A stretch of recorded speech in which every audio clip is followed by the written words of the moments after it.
네, 반갑습니다. 어서 들어오세요. 일주일간 매매들 잘 하셨으리라 생각을 하고 3월 말이에요. 이번 주면은 이제 3월도 끝납니다. 다음 주가 4월달. 와우. 근데 날씨는 아직 쌀쌀해요. 내일 아침 영하 1도까지 툭 떨어진다니까 서울 중부지방 환절기 감기들 조심하시기 바랍니다. 들어오신 분들 인사는 잠시 생략하도록 하겠습니다. 자, 지난주 일주일 동안 조금 많이 빠졌죠? 그쵸? 생각보다 장대 음봉 하나 만들더니 지지라인을 전부 깨고 내려와 버렸어요.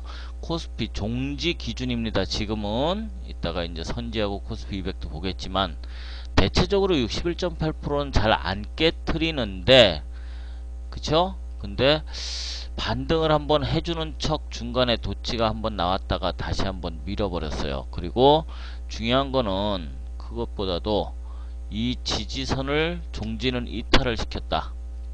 그쵸? 그래 놓고 도치를 하나 만들어 놨어요. 이게 샛별이 될 수 있을 것이냐가 중요합니다. 그리고 이탈한 저 추세선을 바로 회복을 시켜줘야 된다. 전통적인 우리 기술적 분석에서는 뭐예요? 이거 쌍봉이죠. 쌍봉이고 넥라인 어디에요? 여기죠. 이거 깨면 어떻게 돼요? 기본적으로 최소한 이만큼은 빠져요. 어우, 겁난다. 그러면 안 되겠죠? 기본적으로. 근데 그것보다는 우선은 여기서부터 올라온 거에 대한 지지라인은 일단 764까지 깨고 내려왔고, 가장 중요한 이 지지선도 이탈을 시켰습니다. 시켜놓고 도치를 만들어 놨다.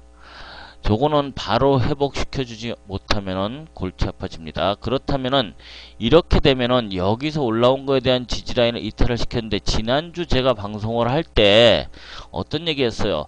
파동이라는 거는 이게 하나의 상승 파동으로 볼 수는 없지만 가정을 했을 때 어디까지 되돌림 가능하다? 99.99, 즉 100%까지도 되돌림이 인정이 된다라는 얘기를 드린 적이 있는데 하필 그걸 확인하려고 하네. 자, 그러면 지금 여기서부터의 상승에 대한 눌림으로는 조금 많이 밀렸으니까 이제는 여기서부터 봅시다. 이 올라온 거에 대해서 61.8% 눌림이 나왔고 재차 반등을 했지만 좌측 어깨를 돌파를 하나 못하나 보자 했는데 안착시키지 못하고 되돌림이 나왔어요. 어떤 모습이에요? 어떤 모습? 현재는 요 자리에 끝나와 있는데 1948.7 시세에 대한 플랫 조정이죠. 근데 이게 플랫으로 나올 수도 있는데 지그재그로 크게 본다면은, 이렇게 해서 크게 본다면 좀 더 내려올 수도 있어요. 저점을 깰 수도 있어요. 근데 지금은 그렇게 보면 안 되고 이 지지선을 바로 회복을 해주느냐 안 해주느냐가 중요하다. MSCI 그거 조금 이따 같이 보여줄 거예요. 이제 EWY라고 하는 MSCI 한국 지수하고 우리 코스피 차트하고 이제 동조화가 됐다. 확인하신 분들은 아실 거예요. 그쵸? 여지껏은 안 맞았었어요. MSCI 한국 지수가 더 활발하게 움직였었고 더 잘 갔었는데 이제는 비슷해졌다. 이젠 좀 동조화가 돼서 같이 움직일 거다라고 보시면 될 겁니다. 자, 그리고 이평선 기준으로 봤을 때 중요한 62평선을 이탈을 시켰고 요게 고개를 숙이려고 기분 나쁜 모습을 하고 있습니다만, 대체적으로 이렇게 막 밀려 내려오고 장대 음봉 나오고 하니까 뭐라 그래요? 이제는 뭐 대세 하락이고 큰 폭의 하락이 나올 거다. 뭐예요? 이것도 이탈시켰으니까 아주 커다란 하락이 나온다. 즉 아래 추세선까지 내려올 수도 있다. 뭐 이런 얘기도 막 하고 있어요. 그런 얘기 실제로 지금 나오고 있습니다. 하지만 아직은 아니다.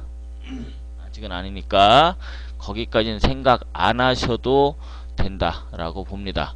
그 얘기는 여기서 바로 장대봉 뽑아서 막 이렇게 되돌려서 올라오고 이렇게 되지는 않겠지만 우선은 요 도치로 나온 요 상태에서요 종지 기준으로 요것만 빨리 회복시켜 주면 됩니다. 여기서 헤딩하고 밀려버릴지 아니면 뚫고 안착시키는지가 주초에 가장 중요하게 봐야 할 사항인데, 지난주 이슈가 됐던 게 뭐예요? 사이프러스, 키프로스, 뭐 유럽의 조만한 섬나라, 인구 100만 명밖에 안 되는 조만한 섬나라가 구제금융을 신청을 하니마니, 제가 뉴스 중에서 지난주 방송하면서 뉴스에서 이 얘기 중요한 거다, 이거 가볍게 볼 사항 아니다 라고 분명히 말씀드렸죠. 그랬더니 월요일부터 그게 이유가 되면서 굉장히 커다란 큰 폭의 하락이 지난주에 나왔어요. 그렇다면은 이 나라의 구제금융 신청 우려하는 건 뭡니까? 그 키프로스란 나라의 예금 총액이 700억 유로 정도 된다고 해요. 130억 유로, 130억 달러예요. 지난주 방송 때 130억 유로라 그랬는데 100억 유로고 달러로 130억 달러 정도 됩니다. 그거 잘못 설명을 한 거 양해 좀 부탁드릴게요. 어쨌든 요 정도 구제금융을 신청을 하는데 100조 정도 되나요? 근데 이게 무슨 문제가 되나? 크게 신경 쓰시지 마셔라 라고 얘기를 드리고 싶습니다. 요거는 빌미라고 생각하시면 돼요. 글로벌 장애에 있어서 조정을 받기 위한 하나의 빌미다라고 생각을 하시고, 우려하는 건 뭡니까? 뱅크런 사태죠. 뱅크런 사태인데 지금 키프로스의 은행들이 모두 휴장이에요. 문을 열면 난리가 나겠죠. 서로 내 돈 내놔라 하고 그럴 테니까. 그쵸? 난리가 날 겁니다. 그래서 휴장이고, 의회에서 과세를 어떻게 할 거냐, 얼만큼을 뺏어갈 거냐, 10만 유로 이상에만 과세를 할 것인지 아니면 미만자에도 과세를 할 것인지에 대해서 논의가 계속되고 있는 중인데, 현재는 얘네들이 플랜 B에 대한 얘기까지 하고 있고, 간단하게 얘기 드려서 700억 유로 정도 되는 총 예금 중에서 절반인 350억 유로가 러시아 자금이에요. 그것도 키프로스가 조세 회피 구역입니다. 여지껏 세금이 없었어요. 예금에 대해서. 그래서 러시아의 지하 자금 쪽이라고 보시면 되죠. 이거는 독일이란 나라와 EU죠. EU 중에서 유로존에 포함된 나라고, 키프로스가 EU 속에 이제 독일이 주도권을 쥐고 있으니까 독일이란 나라와 러시아 간의 힘겨루기, 러시아의 자금을 키프로스에, 사이프러스에 지원하지 못하게 하고 세금을 때려서 좀 묶어두려고 하는 그런 힘겨루기에 사이프러스라고 하는 조그만 새우의 등이 깨지는 꼴. 쉽게 설명하자면은 경제 주권을 갖고 있지 못한 나라의 현 상황이다. 우리나라가 저런 꼴 될까봐 겁납니다. 솔직히. 경제 주권을 갖고 있지 못한 나라. 어쨌든 우려스러운 건 뱅크런이고, 더불어서 그리스라든지 러시아 자금뿐이 아니라 독일, 그리스, 스페인, 이탈리아 이런 자금들이 조금씩 다 있어요. 이런 쪽으로 뱅크런 사태가 전이되는 게 우려되는 건데, 그거는 아마도 유로존에서, EU에서 원하지 않는 결과다. 그래서 어떻게든지 해결을 해줄 겁니다. 단 조건은요, 과세가 들어가야 됩니다. 10만 유로 이상은. 그 과세가 9.9%에서 끝날 것이 아니고 10만 유로 미만은 비과세로 돈을 압류를 안 하고 뺏지 않는 대신에 10만 유로 이상은 조금 더 뺏어가는 쪽으로 아마 타결이 되지 않겠느냐라는 생각이고, 그거는 글로벌 장에 있어서 조정을 받기 위한 하나의 빌미였었다 라고 생각을 하시면 됩니다. 노루가 왜 이렇게 들락날락하니, 정신사납게. 자, 그 정도로 생각하시고요. 그렇다면은 그쪽 문제는 타결이 되는 쪽으로 생각하세요. 타결이라기보다는 하나의 빌미였었으니까 해결이 될 거다라고 보세요. 그리고 만약에 키프로스가 유로존을 탈퇴할 거다라는 그 어떤 그 협박을 하면서, 얘가 아주 굉장히 좋은 그 외신의 그 뭐라 그러죠? 만평이라 그래야 되나? 만평? 그 좋은 그림이 하나 있던데, 잠깐만요. 내가 그거 저장해놨는데, 현재 키프로스는 고액 예금자들한테 20%까지 과세를 시키겠다, 징수를 하겠다라는 얘기까지 나오고 있습니다. 이게 어떻게 될지 모르겠지만 아마도 해결이 되는 걸로 보세요. 만약에 그렇지 못하다면은 유로존을 탈퇴하겠다. 그렇다면 EU 쪽에서는 유로존 쪽에서는 탈퇴시키지 않기 위해서 지원을 하기는 할 겁니다. 뭐 그리스의 국채 탓이라는 이유도 있고 키프로스 문제는 많은 얘기가 있지만은 뭐 그런 거는 크게 신경 안 쓰셔도 될 것 같고 그렇다면은 조정을 생각보다 많이 받았죠. 우리 장은 그 글로벌 장하고 디커플링 사태가 나오면서 아니 다우는 미국 장은 막 올라가면서 우리 장은 벨벨벨벨벨벨 하더니 조정을 받으니까 똑같이 조정받고 왜냐면은 우리 주도권은 전부 다 외국인이 갖고 있기 때문에 그래요. 그 다음에 뱅가드 물량도 나가면서 외인들이 계속해서 지속적인 매도가 나오고 있죠. 지속적인 매도. 뱅가드 물량 체크하셨어요? 요거는 제가 보는 방법 다 설명을 드렸죠. 보니까 27일날 또 변경이 되니까 27일날이면은 26일날 또 물량이 좀 나갈 겁니다. 얘기 나온 김에 확인을 하고 넘어갑시다. 여러분들하고 같이. 요거는 이렇게 치셔서 FTSE 아이코 카바가 바꿔졌다. 뭘 서치가 나와 갑자기.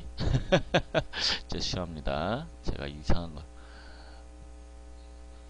키보드 카바가 벗겨지면서 얘가 왜 서버렸지?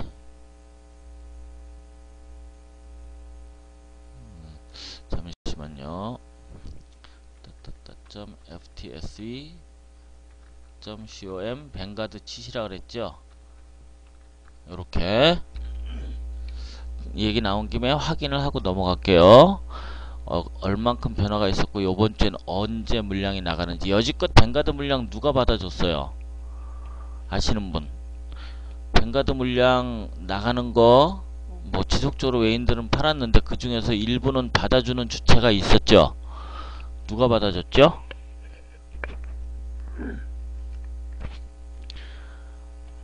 아시는 분 없나? 어느 분이 받아줬는지. FTS 17이니까 FRS를 쳤네. 어쩐지 안 넘어가더라. 아니요. 그거 갖고 약해요. 그거 갖고 약해요. 중국에서 받아줬어요. 중국 자금. 중국 자금이 지속적으로 받아줬었습니다. 그러다가 지금 물량을 우리나라 대형주 보시면은 다른 종목들은 크게 밀리는 거 없는데 삼전자만 죽어라고 밀리잖아요. 삼전자만 계속해서 패대기 치고 있는 중입니다. 얘네들만. 왜냐면은 다른 종목은 지금 수익이 그렇게 커다랗게 자리 잡고 있지 못해요. 삼전자만 그렇습니다. 자, 여기 들어오면은 어디를 클릭하라 그랬어요. 제가 클릭해서 들어왔구나 벌써.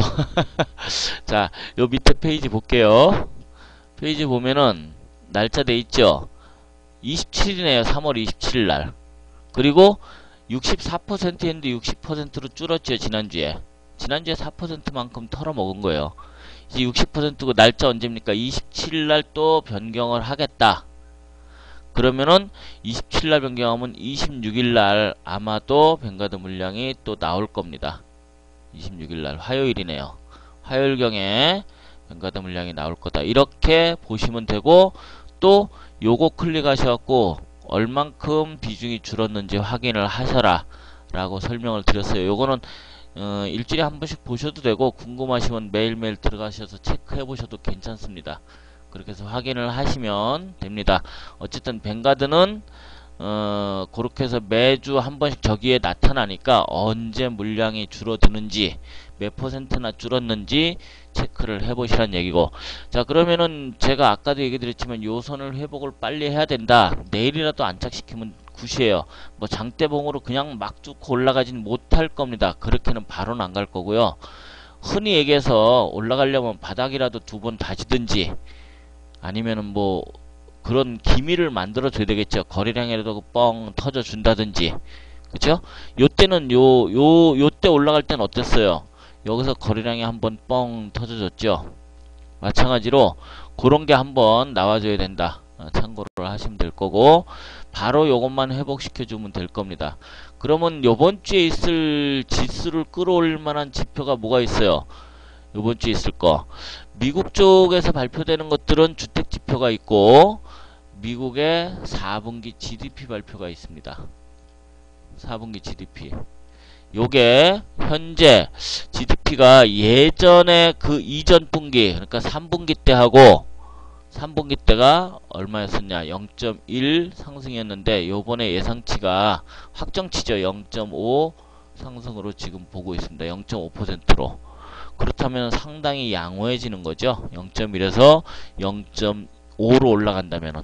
그죠? 확정치가 상향될 것이냐? 라는 게 가장 중요합니다. 물론 키프로스 문제도 관심사가 되겠지만 현재는 미국 쪽의 경기 흐름, 계속해서 미국의 경제 지표들이 좋아지고 나아진다면은 연말 정도, 올해 빠르면 올해 연말 아니면 늦어도 내년 초에는 출구 전략이 나올 수밖에 없다. 키프로스 문제는 그냥 여기서 끝났다, 조정 끝났다라고 생각을 하세요. 제가 보는 견해는 그렇습니다. 요번 주, 지난주죠. 지난주 조정으로 키프로스 문제는 지워버리자라고 저는 그렇게 보고 있고요. 요번에는 GDP, 미국 GDP가 수정치였던 0.1%보다 높은 0.5%로 상향 조정될 것으로 예측을 하고 있습니다. 이와 부합되는 발표가 나온다면은 경제 지표가 계속 좋아지는 거고 주택 지표들이 발표가 될 겁니다. 제일 중요한 거는 GDP와 주택 지표다. 그거 체크하시면 되고요. 그렇다면은 이렇게 미국의 지표들이 좋아지고 고용률도 7% 미만, 지금은 7.5%입니다. 7% 미만까지 내려가기 위해서 올해 안에 어떤 계속적인 발표가 나오겠지만 지표들이 좋게 나온다면은 요거를 한번 돌려서 생각을 해봅시다. 자, 유럽, 중국, 미국, 일본. 지금 미국과 일본은 지난번 정상회담을 겪으면서 엔저 지지선을 했고 FTA를 협약을 했고 여기에 우리나라가 있는데 미국이 우리나라도 TTA에 참석을 해라라고 요구를 하고 있는데 중국은 어저께 러시아와 정상회담을 갖고 긴밀하게 협조를 하겠다. 군사적인 것과 더불어서 모든 것들을 게다가 석유 수입도 2배 가까이 늘려주기로 했습니다. 그쵸? 중동 쪽은 잠시 잊어버립시다. 이쪽은 나중에 기회가 있으면 또 얘기를 할 겁니다. 예. 그렇게 생각하시고, 예. 자, 인사는 잠시 생략하도록 할게요. 그렇다면은, 각 나라가 그 무역에서 수출을 해야 먹고 산단 말이에요. 수출을 해야 먹고 사는데, 자급자족이 가능한 나라가 있고, 우리나라 같은 경우는 대외 의존도가 7~80% 되는 나라니까 수출을 해야 먹고 사는데 그러면 수입 주체가 있어야만 됩니다. 유럽 쪽 지금 막 수입이 활성화될 수 있는 상황이 아니죠. 미국은요, 그 아주 강력한 양적 완화, 돈을 풀면서 아주 저가의 달러 시대를 만들어 놓고 글로벌 국가에 중국으로 나갔던 공장들을 다 끌어들였고 일본 같은 경우도요. 지금 엔저 현상으로 아주 좋습니다. 그쵸? 자국 내 그 돈이 막 들어오고 있는 상태요. 공장들이 미국으로 가서 생산을 해서 오히려 역수출을 하고 있는 이런 현상이 생기고 있어요. 그쵸? 그래서 미국은 스스로 제조업을 살려나가고 있는 거고 제조업 지표가 계속해서 좋아지고 있는 중입니다. 좋아지고 있는 중. 그러면 우리나라 물건을 수출해야 되는데 수입 주체가 별로 없어요. 오히려 우리가 수입해갖고 오는 게 더 많습니다. 우리는 중국이 살아야만 우리나라가 살아요. 중국이 살아야만. 그렇다면은 지금 아주 강력한 그 돈 찍어내기 정책을 계속해서 펴고 있습니다. 미국과 일본도 마찬가지고요. 뭐 어떤 혹자는 우리나라도 양적 완화 조치 따라가야 되지 않겠냐라는 생각을 하고 있는 부류도 있는데 그거는 우리는 기축통화를 발행하는 나라도 아니고요. 3대 기축통화에 포함되는 나라도 아닙니다. 만약에요. 미국이란 나라가 금리 인상을 한다면 우리나라는 어떻게 되겠어요? 미국이란 나라가 출구 전략을 펴면서 금리를 인상한다면 미국이란 나라, 뭐 유럽도 마찬가지고 일본도 마찬가지고 이제 출구 전략을 편다 그러면 국내에 있는 자금들이 우르르르르르르 빠져나갑니다. 그렇죠? 빠져나가요. 그러면은 이쪽에서 출구 전략을 시행할 것 같은 낌새가 보인다면 우리나라는 어떻게 해야 되겠어요? 낌새가 보인다면 저쪽 나라 얘기하는 꼬라지 보니까 다다음 달 중에 뭐 출구 전략한데 금리를 올릴 것 같아. 먼저 올려야죠. RP마로. 오케이. 따라 금리 올리기가 아니라 우리가 먼저 올려야 돼요. 그 자금을 막기 위해, 이탈되는 걸 잡기 위해선 무조건 먼저 올려야 됩니다. 선빵. 그렇지. 그렇게 되면 어떻게 되느냐, 우리 돈 없는 서민들은 다 죽어요. 지금 무조건 부동산 정책을 편다고 돈 무지하게 금리 싸게 해주고 금리 한 번 더 낮춰라 그러고 막 이런 상태고, 저금리 정책으로 돈 빌려서 아파트 사라고, 또 뭐예요, 한시적이긴 하지만 6월 말까지 한시적이긴 하지만 있는 사람들한테 또 주택 두 가구 이상 2주택 이상자들한테 세금까지 또 감면해주죠. 그런 정책을 지금 펴고 있는 상태에서 조금이라도 빨리 저쪽에서 금리 인상하는 거고 출구 전략을 한다면, 우리가 선대응을 못한다면요 급속한 자금 이탈이 나옵니다. 진짜로. 오케이. 가계 부채 증가뿐이요, 가계 이자 엄청나게 늘어나죠. 그죠? 현재 2.75 아주 짭짤하니까 들어와 있어요. 환율도 마찬가지고.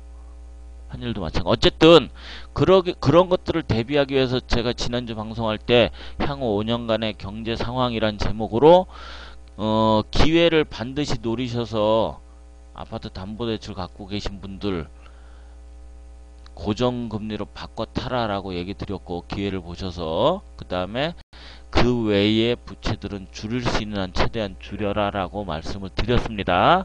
자, 그런 상황이고, 주식장도 마찬가지예요. 지금 외인들이 계속해서 나가고 있는 상태, 미국 자금이 쭉 나가고 있지만 그렇게 크게 지금은 아직 염려할 단계가 아니다라고 보시면 됩니다. 우리 장이 올라가기 위해서는 지금 N달이 94N까지 갔죠. N달이 좀 주춤하고 일본장이 조금 꺾일 때 우리 장은 반등을 할 겁니다. 94.89까지 지금 올라갔다가 내려왔는데 100엔을 막 넘어가려고 쇼를 하고 있는데 당분간은 지속이 될 거예요. 일본 은행장, JB 은행장이 강력하게 그런 정책을 또 펴기로 했기 때문에 그렇고, 그리고 일본이 조금 주식시장이 쉬는 그럴 때 우리 장이 반등의 모습을 보여줄 건데, 반등을 한다고 해서 막 급반등 생각하시기보다는 우선은 추세 안으로 회귀 돌아앉기만을 기대를 하세요. 여기만 도로 올라타면 됩니다. 종지는 밀려 있어요. 그럼 선지하고 코스피 200 봅시다. 선지 차트 일봉으로 볼게요. 다른 건 다 지운다 치더라도 얘는 아슬아슬하게 걸쳐 있습니다. 그쵸? 진짜 아슬아슬하게 걸쳐 있어요. 그리고 역시 도찌가 떴어요. 살짝 아직 이탈을 안 시켰